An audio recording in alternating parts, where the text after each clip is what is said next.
This is your guide to book publishing. Everything you want to know but didn't know what to ask. With your host, Dr. Judith Briles. On the show today, you'll find out where book publishing is going and how to take advantage of it. How to identify and avoid publishing predators. What opportunities are emerging as the book trade evolves in new forms. How to avoid losing money, and much, much more. Join us now as a variety of publishing pros will deliver insights and strategies to take the author to the next level of publishing. It's your guide to book publishing. Everything you want to know but didn't know what to ask. Brought to you by AuthorU and the Book Shepherd. And now, here's your host, Dr. Judith Briles. Well, I always love having my guest on, who you, if you're regular listeners, have heard a zillion times.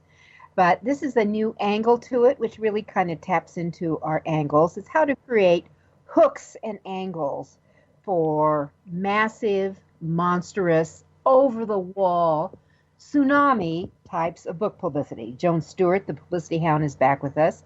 And there's always changes. I mean, here we are into Gulp, the third month of the year, end of the first quarter. Spring is supposed to be starting next week, which I think may be not so true in some parts of the country.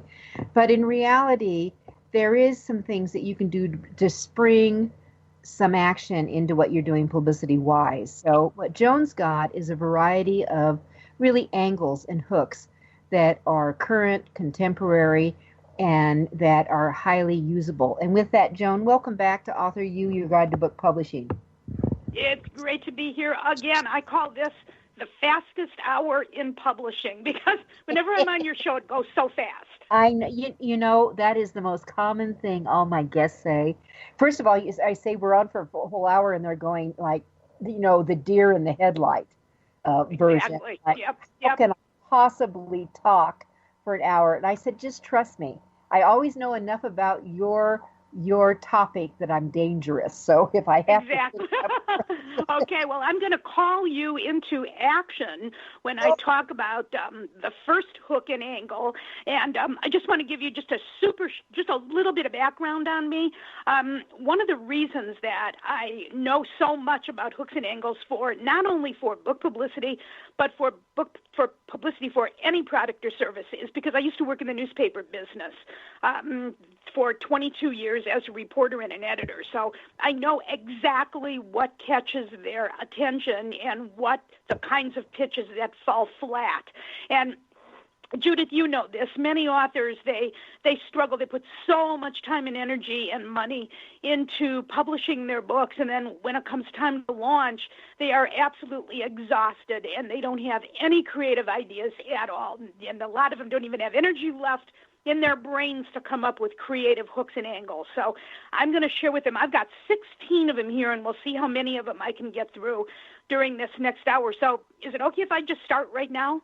You know, and I love that idea. And here's the other thing, you're tying into your journalistic background, Joan, is that when I tied in, I had a corporate sponsor. Bristol Myers was one of my sponsors many years ago. And we had a book called The Confidence Factor. It became known as The Confidence Factor. I didn't know it was going to be called The Confidence Factor because I went to one of my clients at that time who was the editor of the local newspaper, the Palo Alto Times. And I said, I need to talk to someone that can help me with some titles. And he said, you need to talk to our headline editor. And there we went. Yeah, exactly. So I'm going to jump right in and start with number one, and you are part of this. And I'm going to suggest that you take a contrary position. To be a contrarian, let's say that you have a position that goes against the grain. Okay, use that to your advantage because many media outlets will want to cover the other side of the story and not just give readers one viewpoint. And the best example I can think of was many years ago, I saw this psychologist or psychiatrist. He was starting to show up everywhere in newspapers, magazine articles. I saw him on TV. And it was about a week before the new year. It was right around Christmas time. And he was talking about how January 1st is the worst time to make a New Year's resolution. Yeah. Because if you're going to want to try to lose weight or stop smoking, we're coming off Christmas. We're broke. We're exhausted. We've got credit card debt. We're tired. This is not the time to try to stop smoking or lose weight or get your anger issues under control. And I thought how clever to take the contrarian viewpoint. And Judith, you were a contrarian with one of your books many years ago. You want to share with listeners what you did?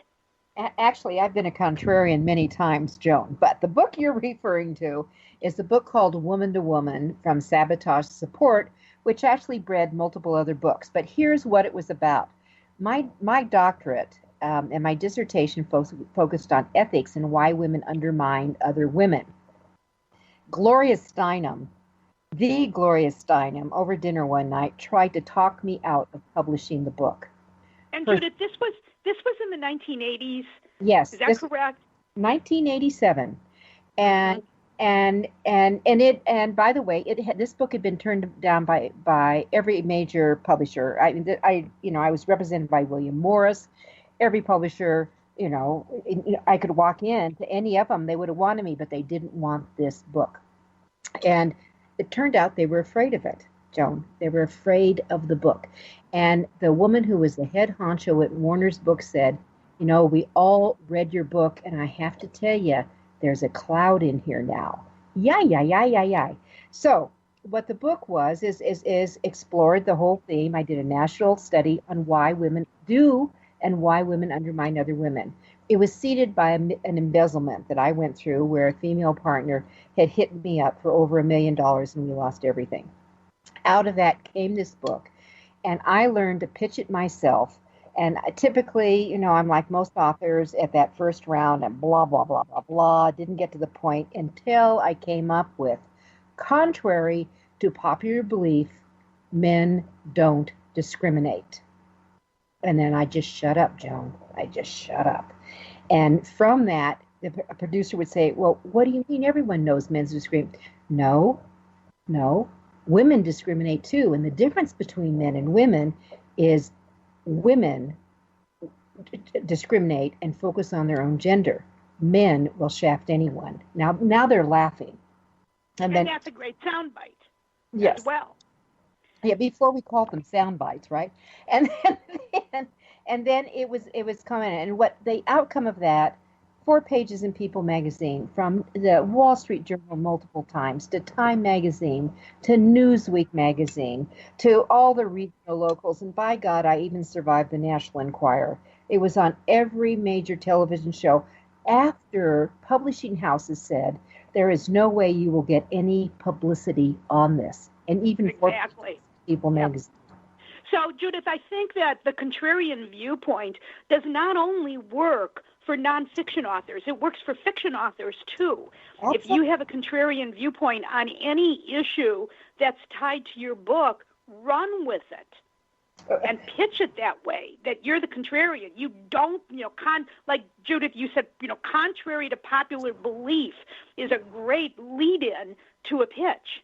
Yep, and that was the belief. And you think back of the 80s where there was all, although here we're back again with Me Too, but the sexual harassment and things, and there were special classes integrated into corporate workplaces to teach men about harassment. And what I labeled my thing is, I don't focus on sexual harassment. I focus on gender harassment. Okay, that was like bing, bing, bing, bing. Right. Okay, number 2, stress the regional tie-in or the geographic tie-in of your book. And for you fiction authors, this is a great one, because if you've written a book that takes place in Cleveland, Ohio, okay, my hometown, let's say it's a murder mystery that takes place in Cleveland, that whole Cleveland area in northeastern Ohio is a great place to really promote that book like crazy. It could be everything from Cleveland Magazine to Cleveland TV stations, to Cleveland bloggers and Cleveland podcasters. So go through your book and make a list of all of the places that you are writing about. And you want to pitch the media outlets, maybe Facebook groups, LinkedIn groups that are all tied into that region. Number 3. Joan, tie into the first day of winter, spring, summer, and fall. And right now, today, as we are recording this, I'm looking at my calendar and seeing that spring begins on Tuesday, March 20th this year. And back when I was a reporter, I would rather have my right arm cut off than to have to write a story about the first day of winter, spring, summer, or fall, because they were just such boring stories to write. But if you've got a great tie-in to this, go ahead and pitch it. Let me give you an example. One of my clients wrote a book called, her name's Marjorie Turner Holman, and she wrote a book, self-published a book called Easy Walks in Massachusetts, places in Massachusetts where you can hike. And what she does is she writes press releases that tie into the first day of winter, spring, summer, and fall. And she highlights within the press release great walks where you can see the wildflowers coming out in the spring. Okay, in the summer, great walks where you can go on a picnic. In the fall, great walks where you can look at the leaves and the beautiful vistas. In the wintertime, great walks where if you want to, you can take your cross-country skis with you. And I think that's a really clever way to take a book that really does not tie into any of the seasons and sort of chunk it up and apply it to each of the 4 seasons. If you wrote a chick lit book, okay, the first day of summer is a great time to pitch that book because many bloggers are curating content. They're creating lists, the best lists of chick lit books for beach reads. So think about that if you write fiction. Number 4, Indie Author Day is this year on Saturday, October 13th, and there is a website that I want to point out to you. Oh my gosh, I think it's indieauthorday.com. I had it here a second ago. Yeah, here it is. It's Indie, I-N-D-I-E, indieauthorday.com. Go to that website and click on Host an Event, and it will give you tons of ideas of things that you can do in your community, events that you can host, or ways that you can tie into events that other people are hosting as part of Indie Author Day. And these can be events at local bookstores, these can be events at libraries, and they even have a whole bunch of logos and posters and other things that they are inviting you to grab to use as part of your publicity campaign. All right, let's hold on, Joan. We've actually into our tunes now. So I'll be right back with you. This is AuthorU. Everything you want to know but didn't know what to ask with your host, Dr. Judith Briles. And we'll be right back with more great information right after these.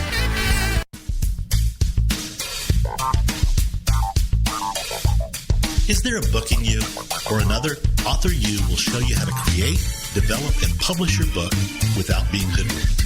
If you already have a book out, you'll find a supportive and brainstorming community that's connected and creative no matter where you live. AuthorU brings in national experts for its book camps and annual author extravaganza held each May. It has regular meetings and delivers webinars for its members on timely topics. Through AuthorU's extensive network, members enjoy exclusive benefits, including significant discounts for a variety of services necessary to publishing. The Resource, its online book publishing news magazine, is content-heavy and it's free. If you want to create a book that has pizzazz, punch, and panache, AuthorU is for you. If you're a hobbyist or a casual author, it's not. Join AuthorU today through its website at AuthorU.org. Follow AuthorU on Twitter at AuthorU and on Facebook at AuthorU, where timely author and publishing tips and articles are posted daily. AuthorU, where the author goes to become seriously successful.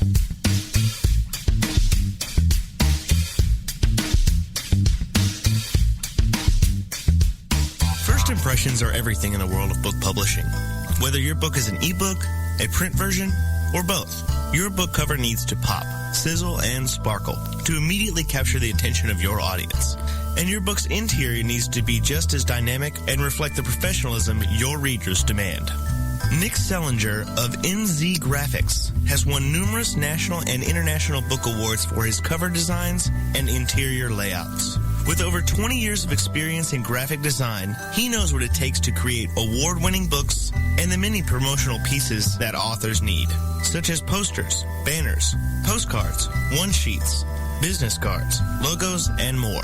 Visit ncgraphics.com and see what authors and publishers have to say about their award-winning books and how NZ Graphics can make your book the success it was meant to be. That's nzgraphics.com. Welcome back to your guide to book publishing. Everything you want to know but didn't know what to ask. If you want to write and publish a book, if you want to be successful as an author, your guide to book publishing, everything you want to know but didn't know what to ask, is for you. Stay tuned and you'll hear about statistics, scenarios, and strategies on what to do now to get you published. So let's get back to the show.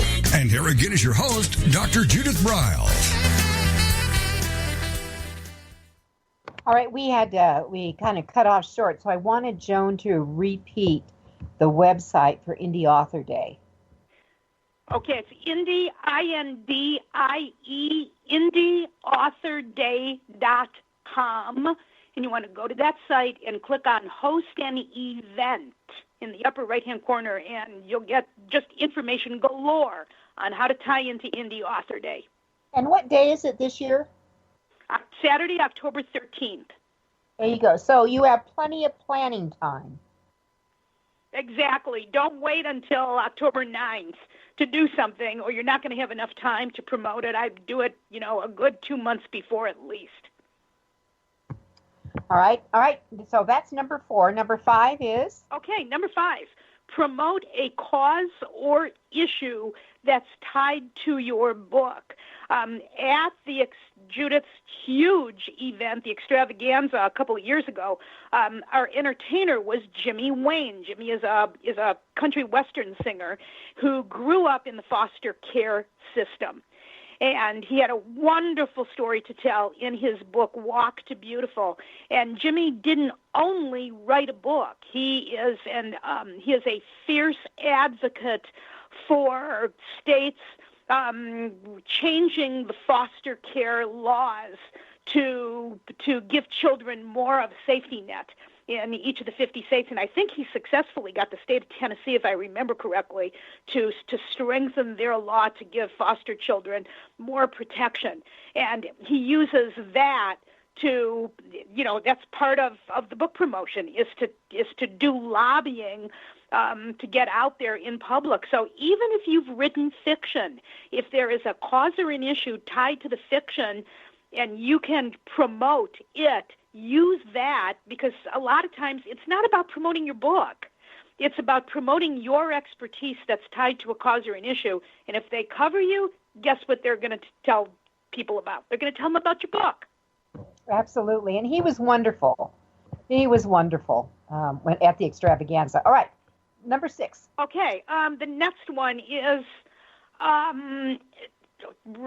if any of you are lucky enough to have celebrities who have written the foreword for any of your books, that's definitely a great hook or an angle. There's a book called Bandstand Diaries that was written by a trio of authors. I think it was about 2 years ago, and Bobby Darin, who was a regular on Bandstand, wrote the foreword to the book. And they got him to actually come to the launch party. And because he has such a huge following on Facebook, he was able to promote the book that he wrote the foreword for. And it's just one more way. It's just another hook or an angle to use to get more publicity for your book. So if you've got anybody of any influence whatsoever, and it doesn't necessarily have to be an entertainer celebrity, it could be somebody who's very influential within a certain industry, that would work as well. Okay, number 7. You want to promote yourself as a local author. And for those of you who have not gotten any publicity yet at all, this is the very best place to start. You want to start in your own community with your local weekly newspaper. Okay? Weekly newspapers treat authors like celebrities. My local weekly here in Port Washington, Wisconsin, has so many articles with photos about local authors who haven't even sold a lot of books. Their books are just launching. And the newspaper treats them like celebrities and gives them big stories with photos of the authors holding up their book. Another place to look is in your own community for neighborhood newsletters. There's a fiction author, Tamara Grantham. Judith, she was at one of the events where you and I and Amy spoke at. I can't remember, was it the Oklahoma group? Yeah, I think so. Yeah. Where the three of us spoke, and I think that's where she lives. She was featured prominently twice in her neighborhood newsletter, and she actually showed up on the front page of it. And she's a young adult author, the mother of 5 kids, and it was wonderful publicity for her as a local celebrity. So think about your local TV stations. Here in Milwaukee, we had a guy by the name of David Matthews, who was on went into the online dating sites for a couple of years and wrote a really funny book called Lemons and Lemonade, and had a big story in the Milwaukee Journal-Sentinel. He was also on local radio here in Milwaukee and on one of the local TV stations here in Milwaukee as well. So look to your local media outlets. And again, they're going to think that you are a celebrity simply because you've published. And they don't care if you're self-published. They don't care if you're an indie author. That's the beauty of it. Anything you want to add, Judith, or should I keep going? No, keep going. Keep going on that. Okay. Number 8. I know this is a favorite of Judith's. It's called Cheat Sheets and Checklists. Readers absolutely love cheat sheets and checklists. One of my clients, Dr. Robert Kotler, is a Hollywood plastic surgeon, and he wrote a book called Secrets of Hollywood Plastic Surgeons. And right in the book, he has given readers a checklist, a 29-point checklist that they should take to doctors' offices with them when they are screening prospective doctors to do their facial surgery.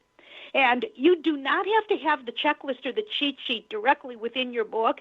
If maybe you don't have one, that's okay. You can still create one out of thin air and use that cheat sheet or checklist to share with your followers on social media. You could share it on a podcast that you're a guest on. You can share it at a blog. You can share it in your email newsletter. Judith, you've created these. I know you have.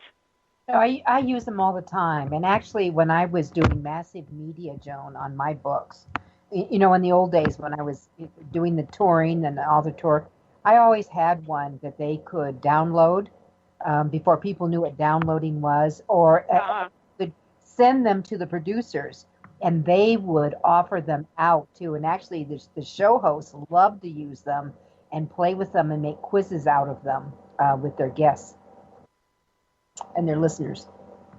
Exactly. Yep.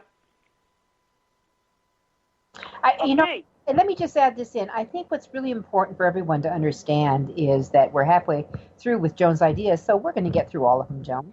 But I think it's important for all of you to understand, for someone, I'm someone who has done over 1,000 radio and television shows, that it is very important to make the job of the host easy peasy, because they will not read your book. Trust me, they don't read the books. And so they're looking for a variety of things that you can add. So if you can create quizzes, give them to them. If you have these cheat sheets and lists of things, give them to them, because they will use them as fillers. They'll use them even after you're gone, trust me, and they'll refer back to you. Judith, you can even use these for television. Yep.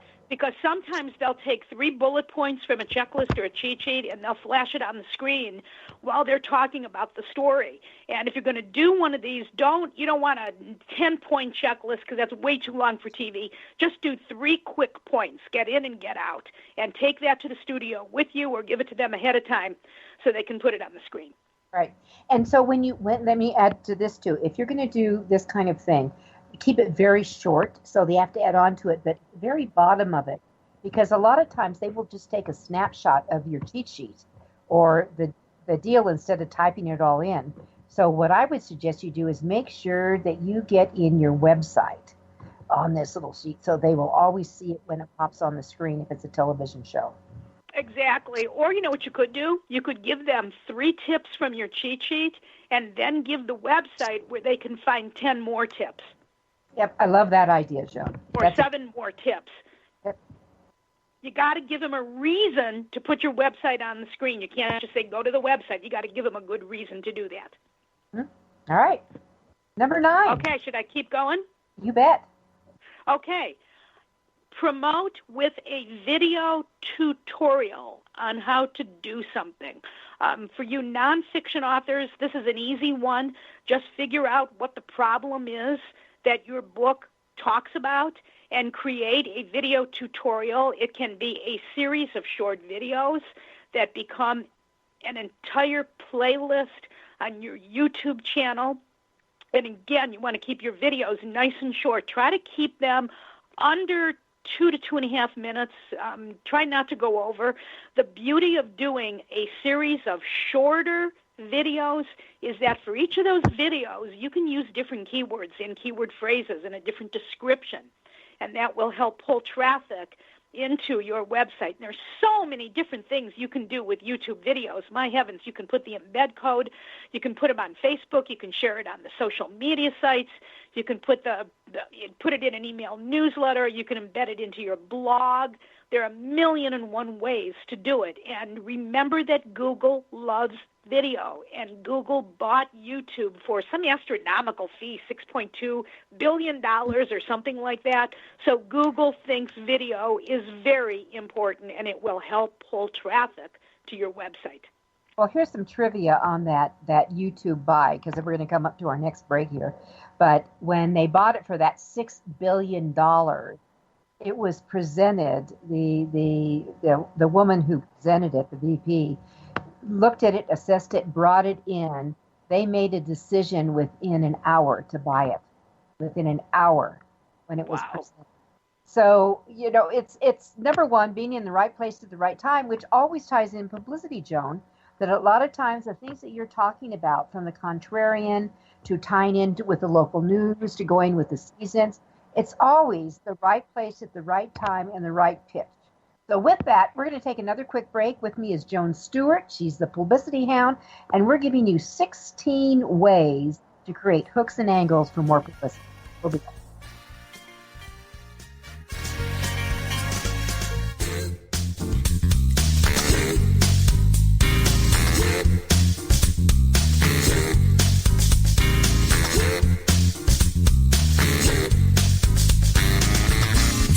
Is your guide to book publishing. Everything you want to know but didn't know what to ask. With your host, Dr. Judith Briles. And we'll be right back with more great information right after these. Want to publish like a pro today? Well, then take a look at Ingram Spark, the only publishing platform that offers print and ebook services through a single source. Upload, edit, and manage titles all in one place. Take more control of printing costs with print on demand, and reach even more readers through one of the world's most extensive distribution networks. Built by independent publishers for independent publishers, Ingram Spark has everything you need to maximize your book's potential: color printing, ebook distribution, print on demand, global reach, and more. Start publishing with Ingram Spark today and see just how far your titles will go tomorrow. That's ingramspark.com. Many of us have dreamed of writing a book. Some of us even have. Then the hard work starts. You'll need an editor. Who will design the cover or typeset the pages? Who will format the ebook? If you're a business owner, consultant, or coach with a serious message and expertise to share, the team of experts at 1106 Design can guide you through the maze. They've helped more than 1,000 authors create top-quality books and avoid the not-so-reputable self-publishing companies. Learn more at 1106design.com. Then call Michelle at 602-866-3226. 1106 Design.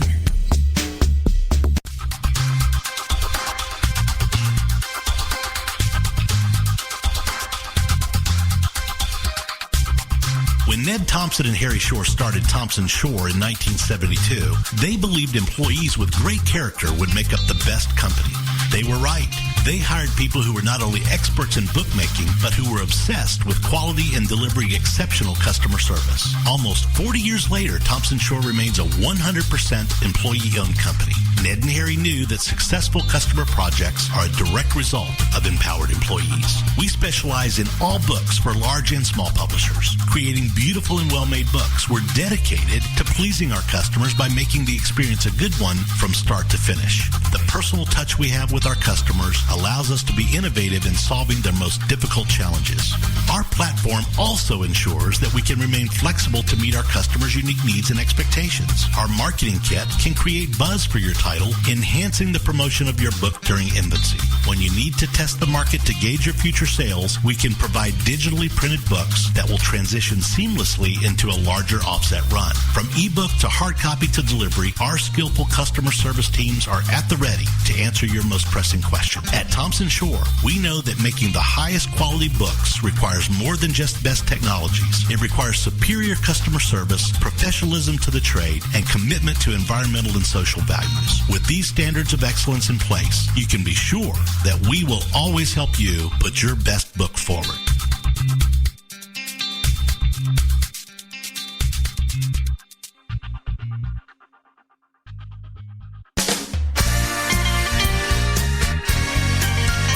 Welcome back to your guide to book publishing.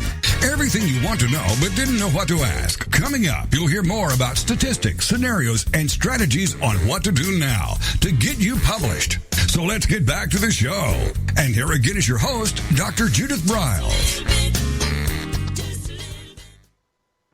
All right, so we are halfway. We're going to loop you back to a couple of other things that we have got ideas for you to take advantage of. But we're going to go through the whole 16 list, and I think Joan talks as fast as I do. So we can cover a lot of territory. But we're on number 10 out of 16 right now, Joan. Yep.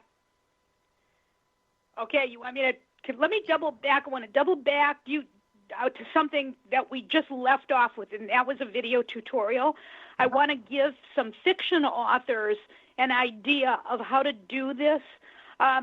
If you're nonfiction, if a nonfiction author, that's easy enough to figure out. You basically do a series of videos teaching people how to solve a particular problem. But what do you do if you're writing fiction? Okay, let's use the Little House on the Prairie books as an example. And if you happen to write books like that, you could do an entire tutorial on how to sew a pioneer dress for your daughter if she wants to be like Laura Ingalls Wilder or something like that. You know, Halloween costumes that tie into specific characters in your book. That's how fiction authors can do it. And, you know, I'm going to tie into that because you brought up Little House on the Prairie or Little Home on the Prairie, is that, you know, the American Girl dolls are huge, the 18-inch doll. Mm-hmm. If you're someone who can sew or your book's about sewing or fill in the blank, whatever it is, you could do that tutorial how to make the matching doll outfit to tie in with your daughter. I mean, there's all kinds of things in the craft arena that you might be able to do in the video, to pull from on the video.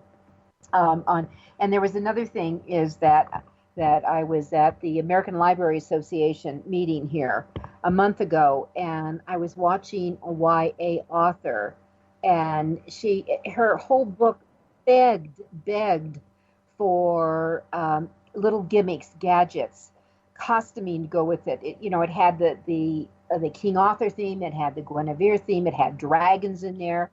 That if you're trying to attract kiddos, those of you who have children's books, that you can get it in. And this is where a great picture opportunity that Joan was talking about, where you submit them to papers, that local paper, that when kids come up, you put a hat on them, you put a type of a costume on them. There's things that you can do. You might even do a cutout where, they're standing and they can pop their face in and have their picture taken.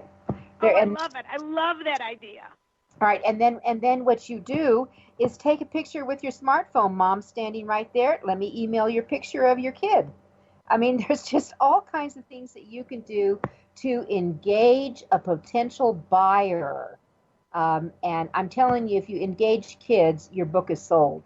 It's sold. I promise you. So Okay, good one. Okay, number 10. Now, this is a great one for you fiction authors. Interview your characters. And I got this is not my idea. I got this from Crystal Stranagan. She's an author, and she suggests actually interviewing your characters. You can do this via a post at your blog. It can be a sidebar to a larger article that is being printed someplace about you. You could do this as a Facebook Live video, and you could be talking about your character's physical attributes, okay? What are your character's main goals in life? What are your characters most afraid of?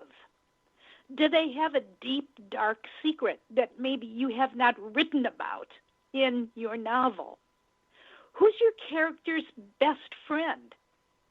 That's something that may not have come out in the story, but if you've got fans who are following your book or your series of books, they might eat this stuff up like crazy.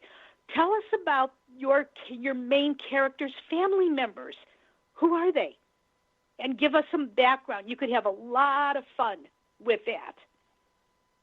I totally. Okay. Yep. Yeah. Okay, this next one, this is one of my very favorites, and I've told people a lot that I am not a reader. I just do not read a lot of books because I'm in front of my computer from the time I get up until the time I go to bed at night. And in my free time, I don't want to read. I want to be out, walking by the lake. But when I do read for the authors whose books I am crazy about, I am always fascinated about how they wrote the book. And I'm always looking for stuff online that will give me sort of a glimpse into how they write. So write about how you write. Tell us how you write. Where do you write? Do you write when you get up at 5 o'clock in the morning before you get your kids off to school? Do you get up at 4 a.m., maybe write from 4 to 6 before the kids get up? Do you write in a room? I know Judith does this. Judith, don't you have a yellow, some kind of like yellow tape that goes across your office door that keeps people out while you're writing? Yes, it's my author crime tape. It's called Author at Work, Do Not Cross. And Author at Work, Do Not Cross. Yeah. Because you don't want to be interrupted when you're writing. Yeah, and people know that they don't cross. I mean, my grandkids knew, leave grandma alone. And that I would say you could bring me food or drink, and you could slide it under, but you only come into my space when you're invited. Very clearly. I was very clear about that. Exactly. Tell us what your work area looks like. Do you have motivational quotes and sayings that are posters that are on your wall or on little postcards or things that you read during the day?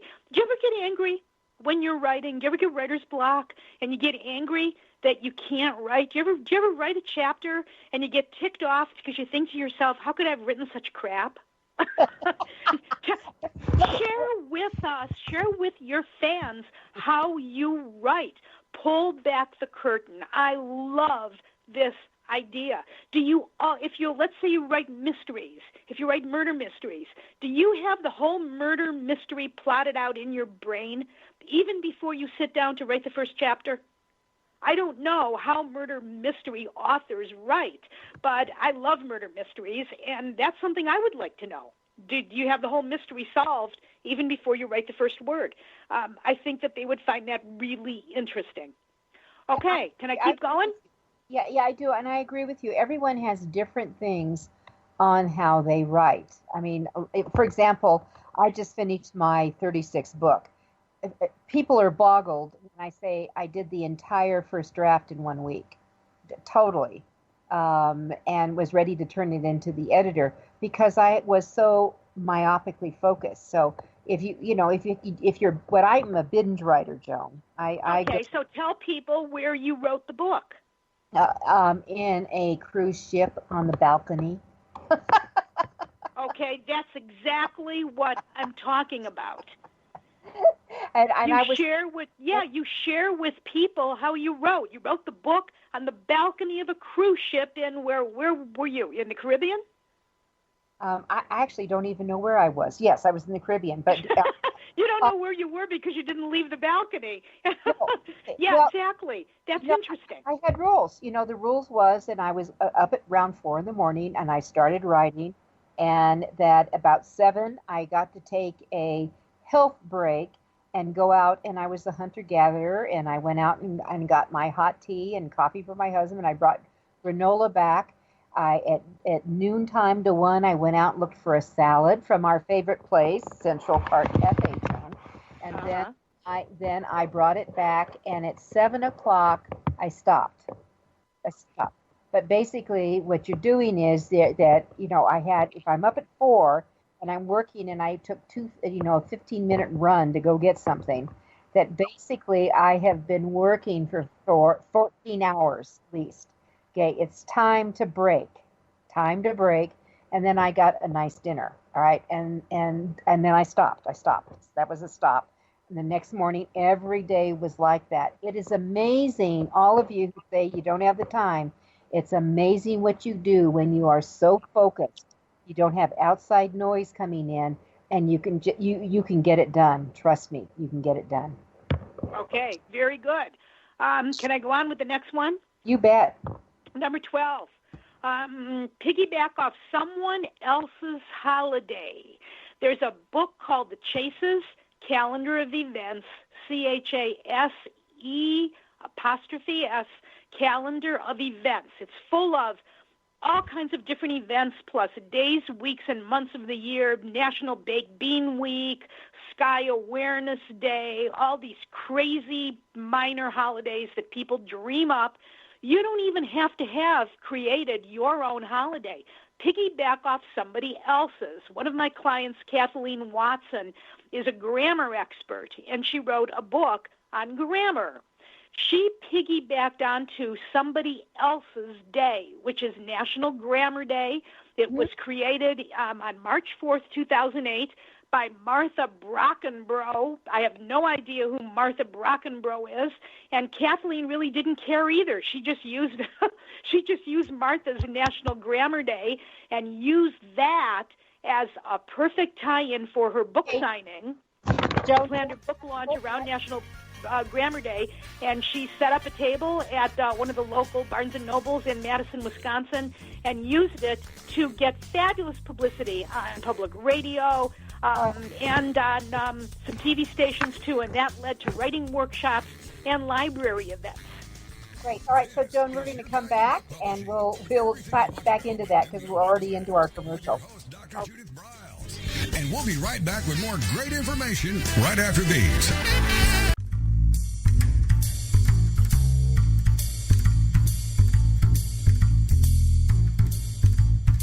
The book shepherding concept is simple. The publishing world is changing, and so must you.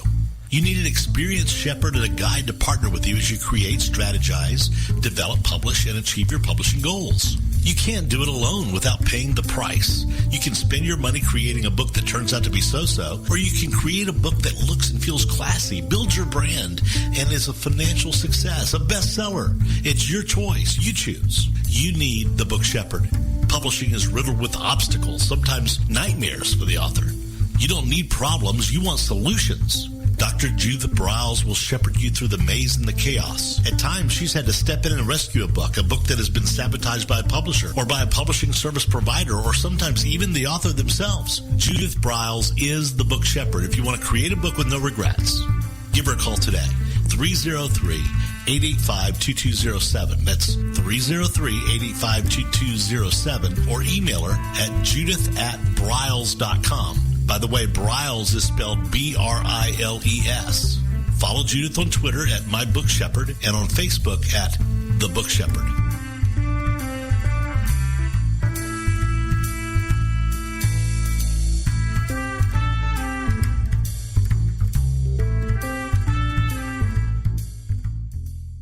One of the most important decisions you will ever make is your choice for printing your book. You are choosing a company which will be responsible for guiding you through the process and printing your book at a level of quality and detail that embraces your personal and creative needs. You want to choose a company that when your book finally arrives, you are delighted and ready to move on to the next level, and one that is customer focused. Choose King Printing Company and Addy Books to be that company that brings you to the next level. Go to kingprinting.com or call 978-458-2345 and ask for Tom Campbell.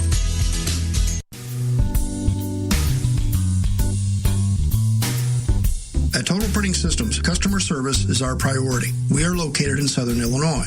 Our employees have an average of 18 years experience and know that customer relationships are important to our continued success. We have been a short-run book printer for nearly 40 years and always stay at the forefront of technology. Our niche is from 1 to 5,000 copies. Today, we offer digital, black and white, and 4-color high-speed inkjet printing, a cost-effective way to introduce color into your short-run titles. We, of course, offer traditional offset printing as well. Bindery is done in-house, from adhesive case binding to PUR perfect binding to mechanical binding of all types, including side sewing. We provide warehousing, kitting, distribution, inventory management, a new print-on-demand facility, streaming browser-based ebooks, and bookstore.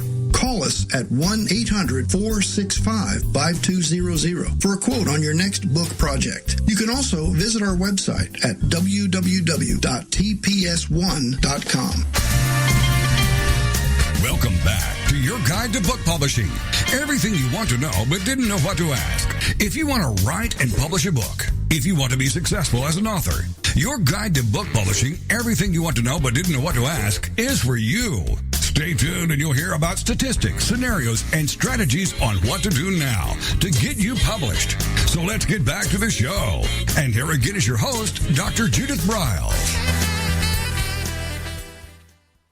All right, so Joan is going through her top 16 ways to get publicity, create the angles, the hooks of just common, actually everyday things that you don't need an MBA or a PhD to figure this out.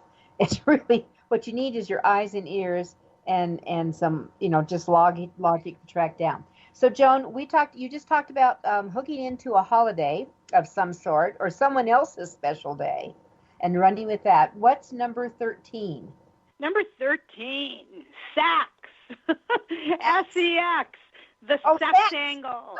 Is there a sex angle someplace in your book? And I'll give you a great example of what I'm talking about. I had mentioned earlier the book about the 50s TV show American Bandstand. The name of the book is called Bandstand Diaries, and Sharon Sultan Cutler was just a groupie. She loved American Bandstand, and she thought how cool it would be to go out and find some of the dancers and find out what they're doing now. Just find out what they're doing.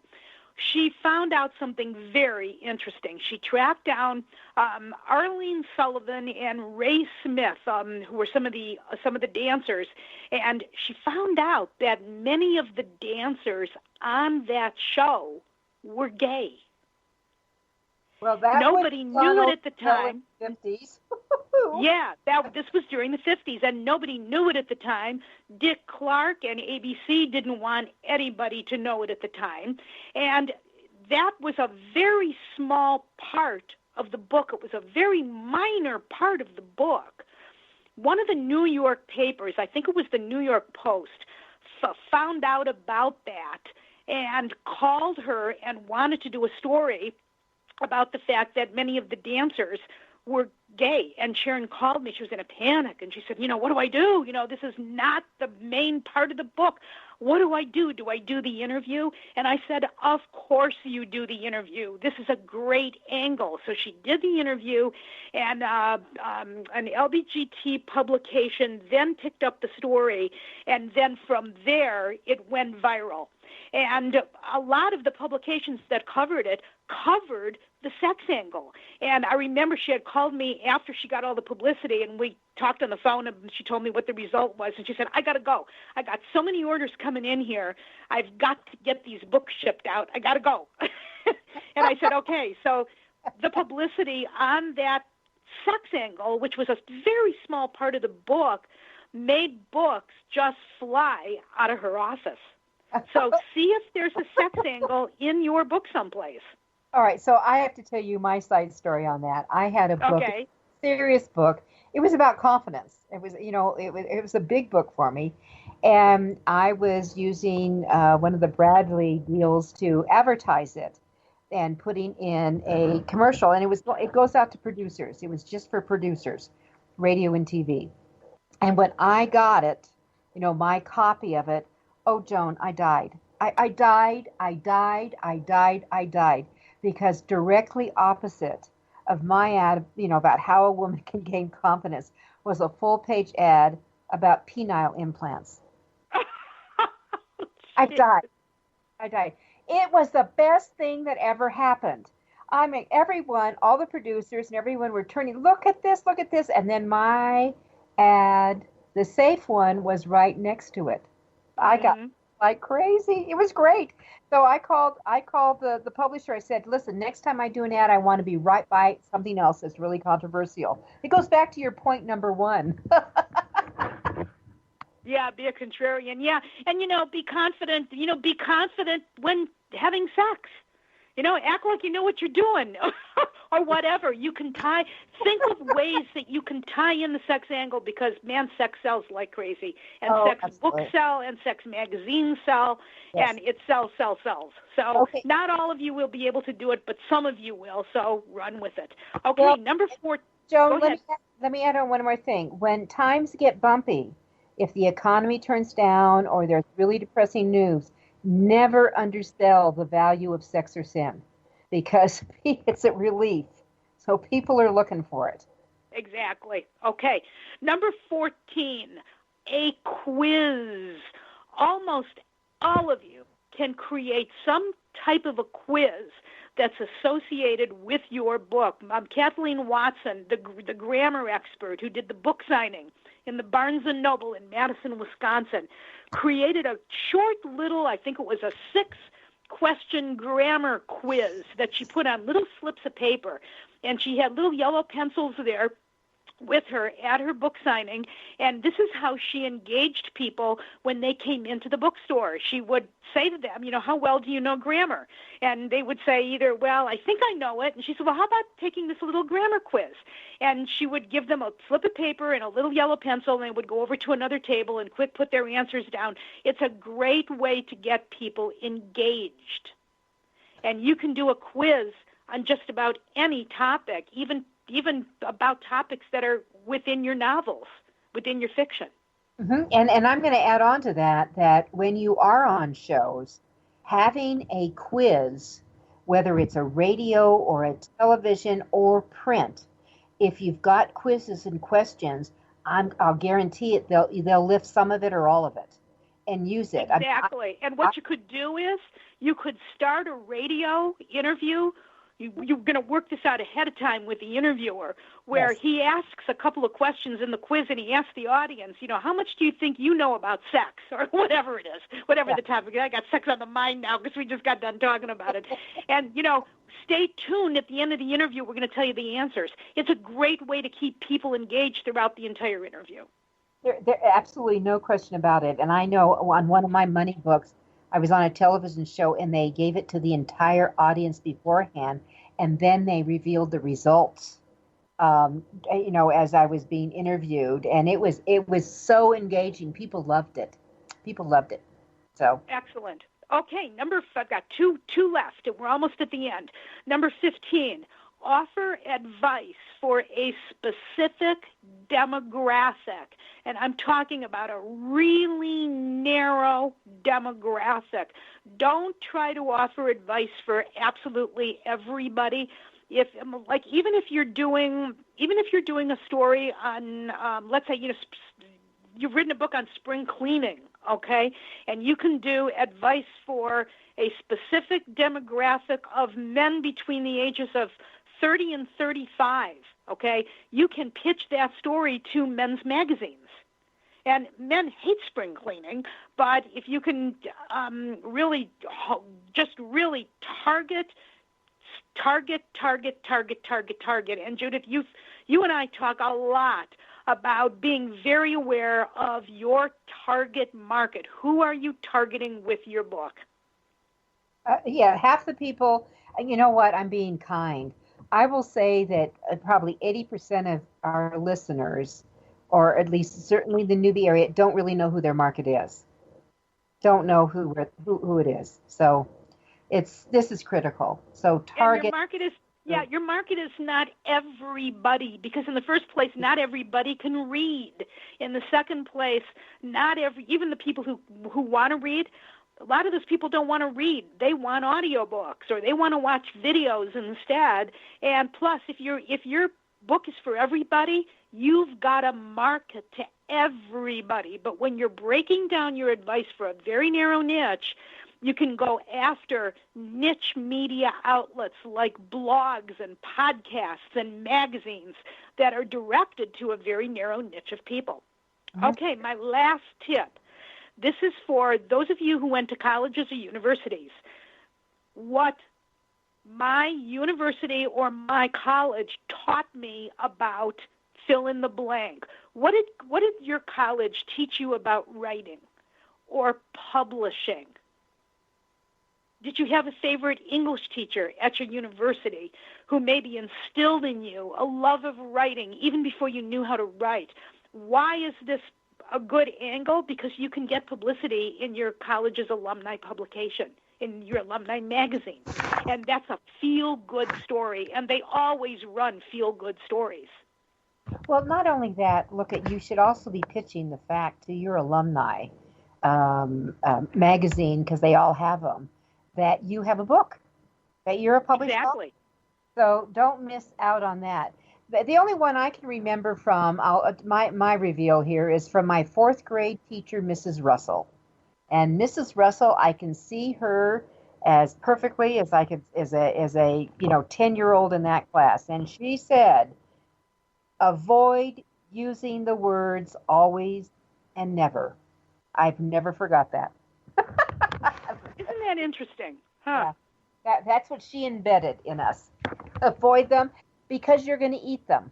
All right, Joan, we have 1 week to go. I wanted to come back and do this. This is a great site for you all to know about that.